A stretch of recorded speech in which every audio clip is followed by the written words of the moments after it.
जंगलाबाद क्षेत्र के युवक शुभम गोस्वामी का कथित रूप से दबाव में धर्मांतरण कराने का मामला सामने आने के बाद मंत्री विश्वास कैलाश सारंग सामने आए। शुभम ने इस्लाम अपनाने को धोखे और दबाव का नतीजा बताते हुए अब हिंदू धर्म में वापस लौटने की इच्छा जताई है। मंत्री सारंग ने आश्वासन दिया कि उसकी शास्त्रता अनुसार घर वापसी कराई जाएगी। वहीं पुलिस ने आरोपी परिवार के खिलाफ FIR दर्ज कर जाँच शुरू कर दी है। मंत्री सारंग ने कहा कि शुभम कुछ महीने पहले उनके जन दर्शन कार्यक्रम में आए थे और उसने अपनी दिल दहला देने वाली आपबीती सुनाई। उसके मोहल्ले के ही एक मुस्लिम परिवार ने उसके साथ अत्याचार किया। उस परिवार ने उस पर झूठे केस लगवाए। वह जेल तक गया। जेल से निकलने के बाद भी धमकियां दी गई और दबाव बनाकर इस्लाम धर्म अपनाने का कुचक्र रचा गया। उसे गौ मांस खिलाकर जमात से भेजकर धर्म भ्रष्ट करने की कोशिश हुई। ये आत्महत्या तक करने को मजबूर था। उन्होंने बताया कि मामले की जानकारी मिलते ही पुलिस को रिपोर्ट की गई। करीबी 1.5-2 महीने के जांच के बाद आरोपी पक्ष के खिलाफ FIR दर्ज हुई। अब अमन नहीं, फिर से शुभम बनेगा। अब कोई डरने की जरूरत नहीं है। यह सुनिश्चित हुआ है कि अमन खान फिर शुभम गोस्वामी के रूप में घर वापसी करेगा। जल्दी उसकी विधिवत शास्त्रानुसार हिंदू धर्म में वापसी कराई जाएगी। ऐसे कुकृत्यों के विरुद्ध कानून बनाया गया है और कड़ाई से लागू किया जा रहा है। युवक ने बताया कि उस परिवार ने उसे समाज, कानून और पुलिस के डर से घेर लिया। उन्होंने मेरे खिलाफ झूठे केस दर्ज कराए। मैं जेल तक गया। बाहर आने पर धमकियां दी गई। अगर मैं हिंदू धर्म नहीं छोड़ूंगा तो मेरे परिवार को नुकसान पहुंचाया जाएगा। शुभम के मुताबिक उसके सामने सबसे बड़ा मानसिक दबाव उसकी पहचान छीन लेने का था। उन्होंने कहा कि अब तुम शुभम नहीं अमन खान हो। मजबूरी में मुझे वही नाम बताना पड़ता था। मैं 3 साल अपने घर से दूर मुस्लिम मोहल्ले में रहा। युवक ने कहा कि मैंने परिवार से रिश्ता खत्म कर लिया था, नौकरी भी छोड़ दी थी। जन दर्शन जो मैं रोज सुबह आयोजित करता हूं, विभिन्न समस्याओं को लेकर लोग मेरे पास आते हैं। आज से 1-2 महीने पहले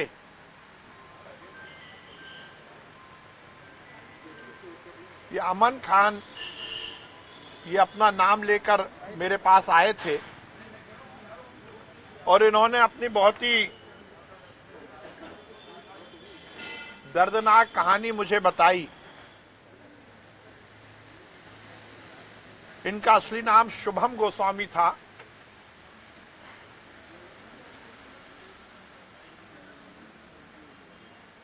और इनके मोहल्ले में रहने वाली ही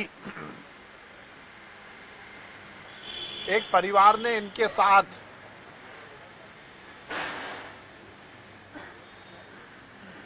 बहुत अत्याचार किए। वो मुस्लिम परिवार था। उस मुस्लिम परिवार ने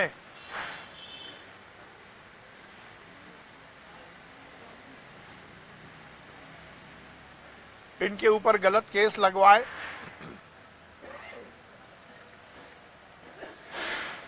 ये जेल भी गए और पराकाष्ठा जब हुई, जब इन्हें दबाव बनाकर इस्लाम धर्म अपनाने का कुचक्र चलाया गया, इन पे केस लगे, ये जेल गए, वहां तक तो है ही। और जेल से आने के बाद इनको धमकी दी गई, इनको मुसलमान बनाया गया, गोमांस खिलाकर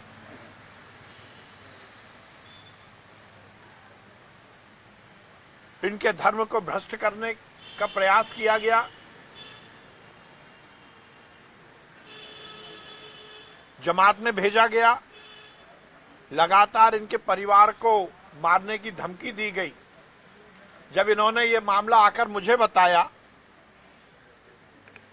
तो मैंने पुलिस में सूचना दी और जांच पूरी हुई।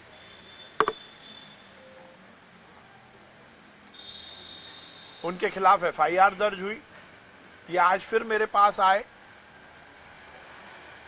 निश्चित रूप से एक दर्दनाक कहानी है। बहुत पीड़ित है। ये तो आत्महत्या करने जाने की बात कर रहे थे। निश्चित रूप से ये दिल को झकझोरने वाली कहानी है। क्या मामला था, थोड़ा सा समझाइए।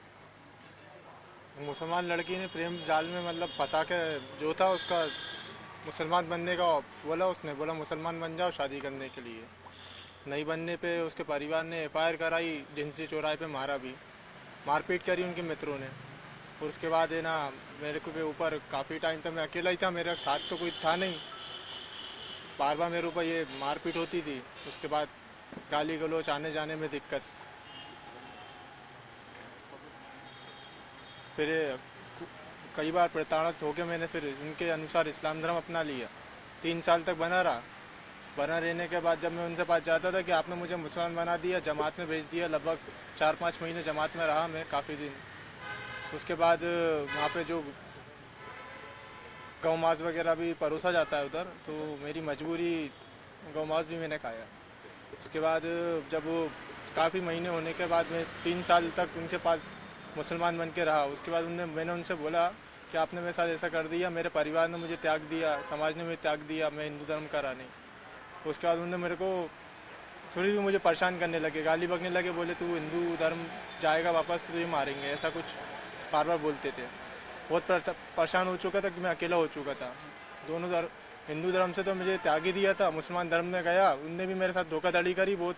उनने पहले बना दिया, फिर धोखाधड़ी कर दी, हर तरीके से मुझे परेशान कर दिया। इतना परेशान हो गया जब सुसाइड करने की रेंज पे आ गया, मुझे लगा कि अब मैं क्या करूं। तो फिर मैं बहुत भटकता हुआ मंत्री जी विश्वास सारंग जी के पास भी आया। मैं 2-3 बार आया मैं यहाँ पे। मैंने उनको अपनी कहानी सुनाई कि मेरे साथ ऐसा ऐसा हो गया है। उनके अनुसार फिर उनके नेतृत्व में जांच पड़ताल हुई और फिर महीनों बाद उन पे एफआईआर दर्ज वगैरह भी हुई। तो इस तरह मैं बहुत परेशान हुआ। मैंने आपको जो बताया लगभग 3-1 साल की कहानी है मेरे ऊपर जो बीती है। मैं पूरे परिवार से अलग रहा और बड़ा परेशान हो के, मतलब तब तो मैं थोड़ा, जब से उनने मेरे कहानी को सुना और अपने आदेश अनुसार काम करवाया, उनने प्रशासन और में मेरा जांच पड़ताल करवा के एफआईआर दर्ज कराई है, तब से थोड़ा सुकून है। नहीं तो मैं सुसाइड करके आज शायद ना होता। कब का ये मामला है, कौन सी है, ये कौन से साल में ये शुरू हुआ? और इस दौरान आप कहाँ पे रहे, क्या उस मुस्लिम परिवार के साथ ही रहे क्या, और कहाँ पे तब तक? ये लगभग 2022 से स्टार्ट हुआ है। मैं 2022 लास्ट 23 के स्टार्टिंग से मुसलमान बन गया था। मैं 2023 से मुसलमान था मैं, 23, 24 और ये 25। 2023 में से? हाँ, 23 स्टार्टिंग, 24 और वह 25 पूरी अभी। अमन, क्या लग रहा है आपको कि जिस प्रकार से आप उस परिवार के साथ रहे, तो ऐसा एक बहुत बड़ा गिरोह कोई सक्रिय है जो इस टाइप के काम कर रहा हुआ, ऐसा कभी आपने भापा? वहाँ उनकी ऐसी कभी बातें सुनी, कोई जिहादी टाइप की बातें, कुछ ऐसी बातें जो कानून के दायरे में नहीं आना चाहिए और सनातन के खिलाफ होना?